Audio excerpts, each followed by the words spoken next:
Voilà, Inch'Allah, bismillahirrahmanirrahim, salatu salam ala rasulillah, wa ala alihi wa sahbihi wa man wala. On va Inch'Allah procéder à la toilette mortuaire, selon la tradition prophétique. Donc le frère ici présent, Inch'Allah, va faire sa toilette. On va commencer à faire les préparatifs, ce qu'il nous faut pour la toilette mortuaire. Inch'Allah ta'ala, donc, ce qui se rapproche le plus de la tradition prophétique, c'est donc des cubes de coffre déjà prêts. Donc il faudra seulement les presser avec les doigts, Inch'Allah.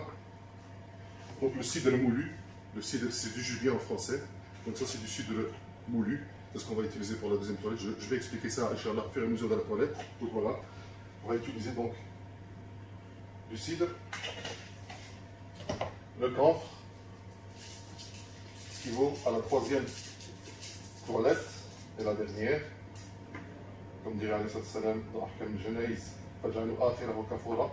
faites en sorte que la dernière des toilettes soit du camphre, comme vous voyez ici. Voilà le camphre.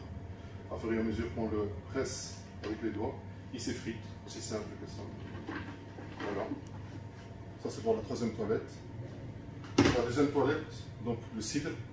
Si on n'a pas de cidre, on peut utiliser du gel douche, shampoing, savonnette. Nous on utilise ce qui rapproche le plus de la tradition, donc le cidre est déjà moulu. Donc on va mettre la pression de l'eau. Et subhanallah, ça va lâcher de la mousse, avec ça on va laver, Inch'Allah, la deuxième toilette. On va Inch'Allah mettre le défunt sur la table.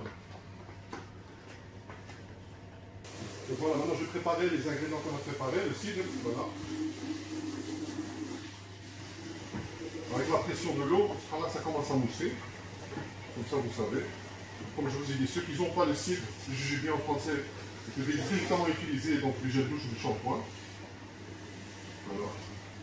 Donc ce que j'utilise ici, c'est ce qui rapproche le plus de la tradition prophétique. Donc ce qu'on utilise ici, Inch'Allah, ça va être la deuxième toilette.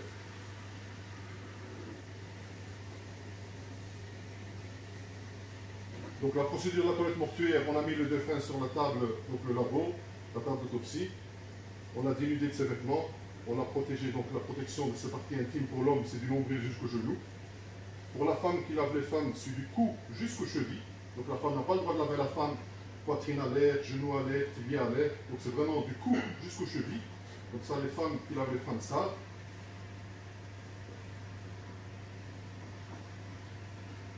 Voilà pour ce cidre. Maintenant, Inch'Allah, le cafol, voilà. Comme je l'ai expliqué, j'ai concassé là tantôt. Donc voilà. Et le cafol, il a trois vertus. Une de ses premières vertus, c'est que ça parfume le corps. Maintenant, vous n'avez pas l'odeur, mais ça parfume le corps. Sa deuxième des vertus, si le corps est ouvert, ça retarde la décomposition du corps. Et cette troisième vertu, quand on se vue du corps sous terre, c'est qu'il éloigne les vermines sous terre.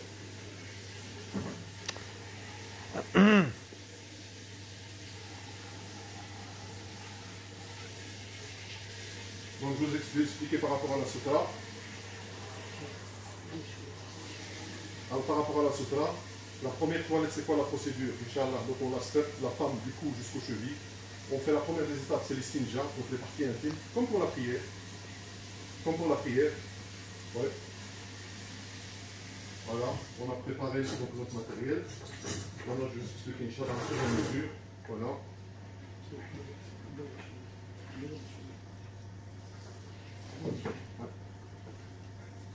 Donc, la sutra, je vous ai expliqué. La première toilette, la procédure, c'est quoi? C'est que on commence par les parties intimes. Je me positionne sur le côté gauche du défunt pour que je puisse faire les parties intimes par ma main gauche, ce qui aussi est rapporté par la tradition. Donc voilà, on fait les parties intimes. Puis les ablutions comme pour la prière. On va faire les ablutions, la main droite, main gauche, la bouche, le nez, le visage, la main jusqu'au coude, et puis le pied droit, le pied gauche parfois. Une fois qu'on a fini, on fait la première toilette avec de l'eau pure, le massafi. C'est la même procédure que Ghusl Janaba ou Ghusl Jumu'ah. Donc voilà, 3 fois le cuir chevelu, et puis le visage, le côté droit, on va faire la partie supérieure et puis la partie inférieure comme le défunt est allongé. C'est la même procédure que si on prenait nos douches, sauf qu'il y en a 3. Donc la deuxième c'est Inch'Allah avec du cidre, et la troisième avec du café.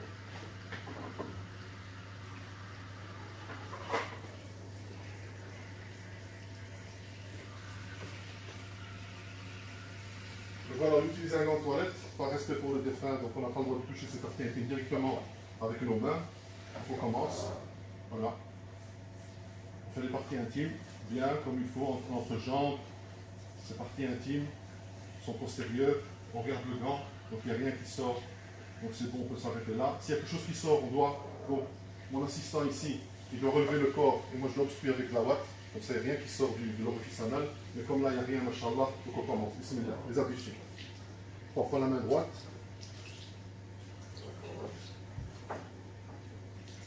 3 fois la main gauche. La bouche. 3 fois. Le nez 3 fois. Le visage. Voilà. On revient, la main. La même procédure que pour les ablutions. Entre les doigts jusqu'au coude. 1 fois. 2 fois. 3 fois. À gauche. Entre les doigts jusqu'au coude. Comme pour la prière, on revient sur le cuir chevelu, les oreilles intérieures et extérieures. Et puis on fait les pieds, donc entre les doigts, 1 fois, 2 fois, 3 fois, pied gauche, entre les doigts, 1 fois, 2 fois, 3 fois, jusqu'aux chevilles. Jusqu'aux chevilles. Maintenant on a fini la première procédure, donc les ablutions. On va commencer la première toilette, le massage. On malaxe 3 fois le cuir chevelu, gauche, droite, voilà. Mon assistant il vient, il me suit avec l'eau, donc quand je suis à la droite, il vient à la gauche, quand je suis à la droite, il vient avec moi sur la droite. On part sur le visage, voilà, la barbe, c'est bon le coup. Donc, partie droite, les aisselles, l'épaule, voilà. Moi je lui lève maintenant la protection, ce là, comme ça il continue, la même trajectoire, jusqu'en bas au pied. Maintenant je lève, la procédure, comment on lève l'épaule, on met le bras à l'intérieur pour que le bras ne tombe pendant la toilette. Donc, je prends l'épaule et le bassin. Je fais un mouvement circulaire vers moi. Voilà, comme ça, lui, il puisse faire maintenant la partie de droite inférieure, donc du côté du dos. Voilà, je dépose le défunt avec tout le respect qu'il se doit. Maintenant, je fais la partie du gauche, donc les aisselles, bras, il va me lever ce bras, la protection. Voilà. Continue, c'est bon. Après, on lever le corps. Comme ça, je fais la partie gauche en interne. Voilà, la partie inférieure du côté gauche. Voilà. C'est bon. C'est bien. On a fini la première toilette. La même procédure. Avec la deuxième, on va utiliser du cidre, du jujubier. Si on n'a pas de cidre, comme je vous ai dit auparavant, on peut utiliser du shampoing, du gel douche, et ainsi de suite. Donc moi je fais un peu rapide, hein, parce que c'est l'expérience qui parle, mais vous, vos défunts, vous pouvez les faire à votre aise. Allez, le ressent.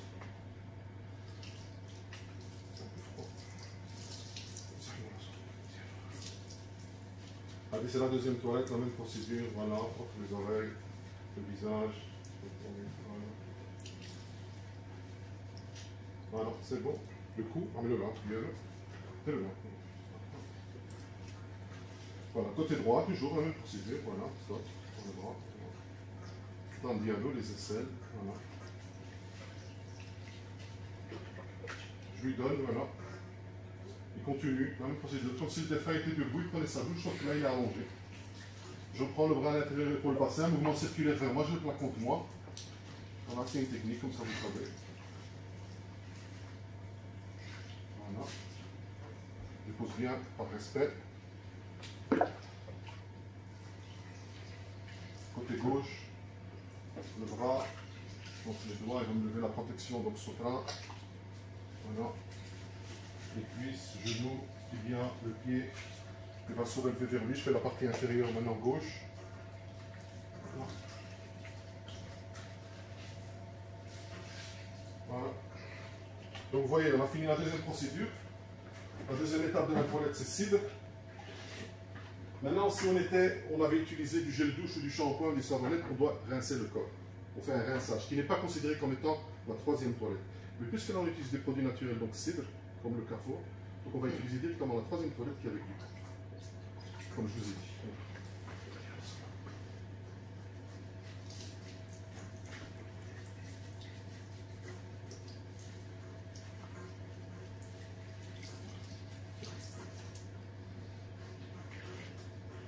Toujours côté droit, côté gauche, les aisselles, l'épaule.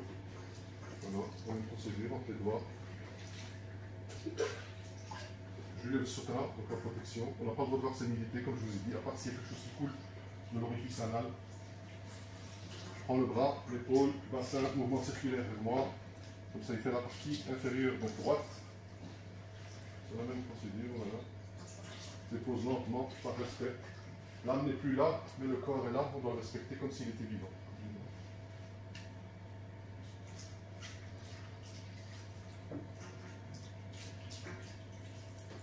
Donc vous avez vu, machallah, la sunna, la tradition. Celui qui se maintient à la tradition se prend que de la facilité. Maintenant, si on venait d'arriver, on va se dire que la toilette n'a même pas encore commencé. On est déjà à la dernière toilette, donc à la troisième. On n'est pas là pour faire une course contre la montre, mais pour vous dire que machallah, celui qui se maintient à la tradition, il a que la facilité. Voilà. On a fini la toilette. Maintenant, normalement, on n'éponge pas, on le laisse sécher. Si on était dans un état islamique, je veux dire avec la chaleur et tout ce qu'il y a, c'est qu'on le laisse sécher, mais ici, on va Inch'Allah le tamponner. Comme ça, il est un peu sec. Alors, toujours la même procédure, hein. Droite-gauche. On prend le dos. Je m'exprime directement en français pour faire court, hein. Comme ça je ne parle pas en arabe en français. Comme ça, Inch'Allah, la majorité des gens peuvent en profiter de cette vidéo, que ce soit la première.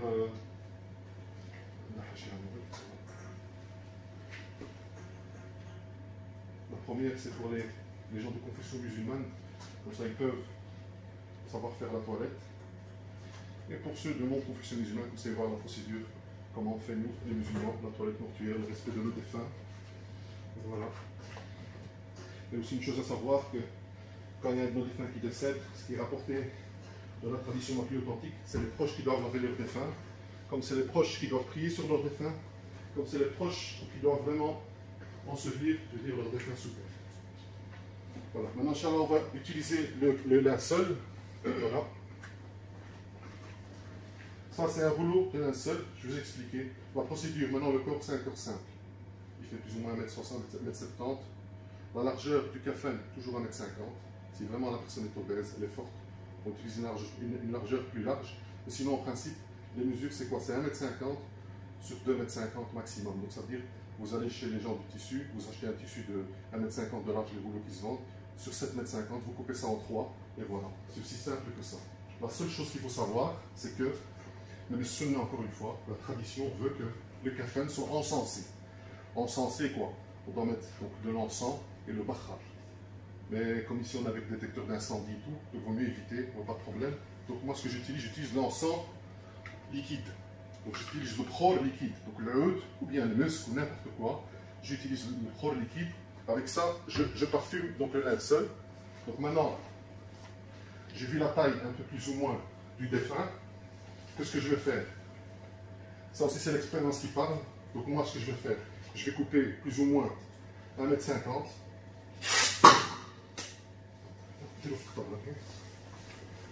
En 3 parties, ça aussi c'est la tradition. Donc 3 étoffes bien distinctes pour les hommes. Il y a une version qui dit 5 parties pour les femmes, mais on va s'arrêter à 3 parties pour les hommes comme pour les femmes.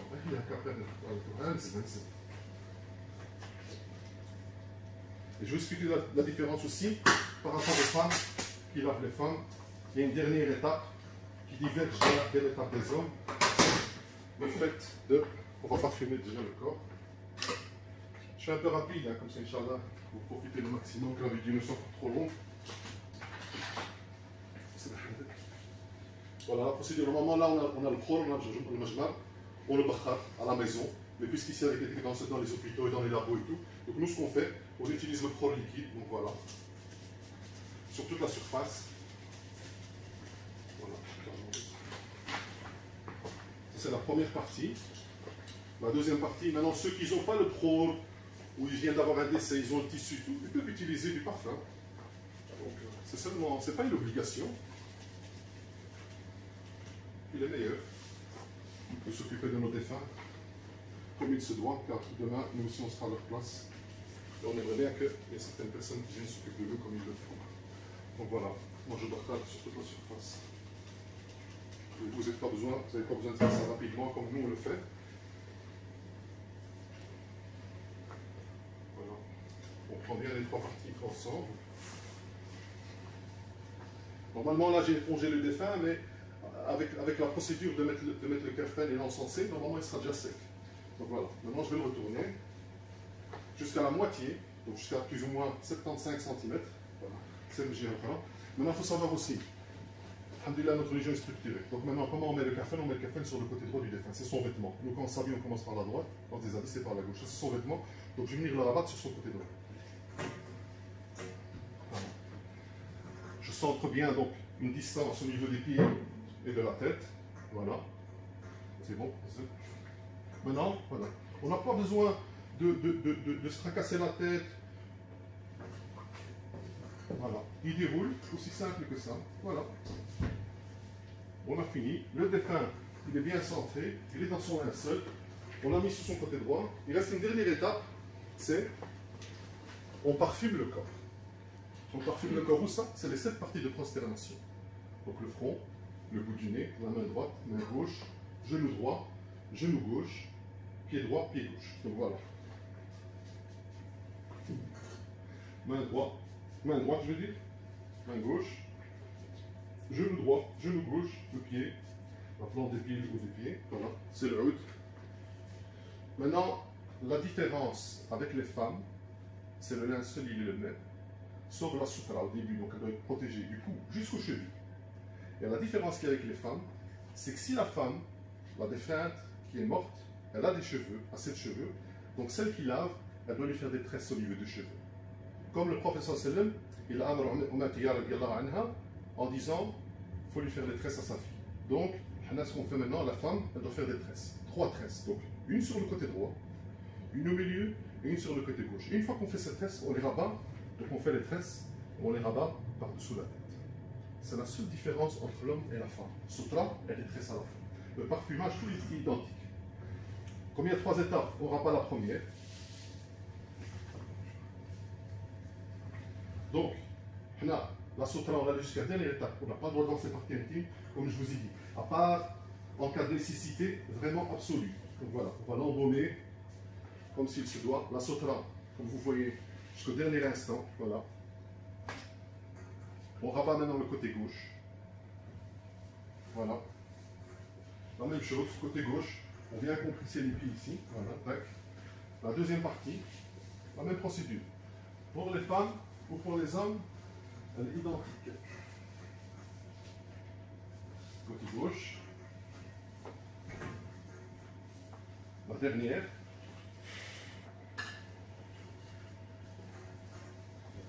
Voilà, on compresse bien. C'est comme si on lui taillait un vêtement. Voilà. Il n'y a pas de pli, il n'y a rien. Maintenant, ce qu'il y a, une dernière petite chose à savoir, c'est que on doit mettre les petites cordelettes, les petites bandelettes. 3, 5, 7, 9, ça dépend. Donc 3. Une au niveau de la tête, une au niveau du bassin, une au niveau des pieds. Moi, je vais la mettre symboliquement, mais je vous explique pourquoi je ne vais pas les mettre. Voilà. Donc on fait une bandelette ici, on fait le nœud. Une au milieu, on vient avec celle du milieu ici, au niveau du corps, au niveau du bassin, on fait un nœud, on ferme, et puis la troisième, ici, au niveau de la tête. Donc on vient, on ferme, on fait un nœud ici au niveau de la tête. Les bandelettes, pourquoi on les met? On les met, leur sagesse, c'est quand on porte le mort sur le brancard, sur le mahmel, pour que le kfan ne s'ouvre pas. Mais il faut savoir, la tradition, elle veut qu'une fois qu'on a enseveli le corps sur terre, avant de remballer la terre sur lui, on doit dénouer les nœuds. Mais comme ici on est en Belgique, et le corps va partir dans son cercueil parce qu'il va être rapatrié dans son pays d'origine, donc on ne met pas les bandelettes. Parce que qui va les dénouer dans le cercueil? Il n'y aura personne, donc on ne les met pas. Maintenant, s'il y a des familles qui veulent retirer le cercueil au pays, on les mettra, mais ils prendront la responsabilité de les retirer une fois qu'ils ont ouvert le cercueil. Et si jamais ils n'ouvrent pas le cercueil, voilà. Sinon, si c'est une inhumation locale ici en Belgique, là on met les bandelettes, comme ça, Inch'Allah, quand on va le retirer, on va l'enterrer directement dans le sol, dans la terre. Et là, avant de fermer la tombe, on pourra diminuer. Maintenant, je ferme bien son visage, comme vous voyez. Droite-gauche, droite-gauche, droite-gauche, droite-gauche, comme je vous ai dit. Une bandelette ici, et voilà. La toilette mortuaire est clôturée. Allah yataqabbal min al-jami'. Assalamu alaikum wa rahmatullahi wa barakatuh.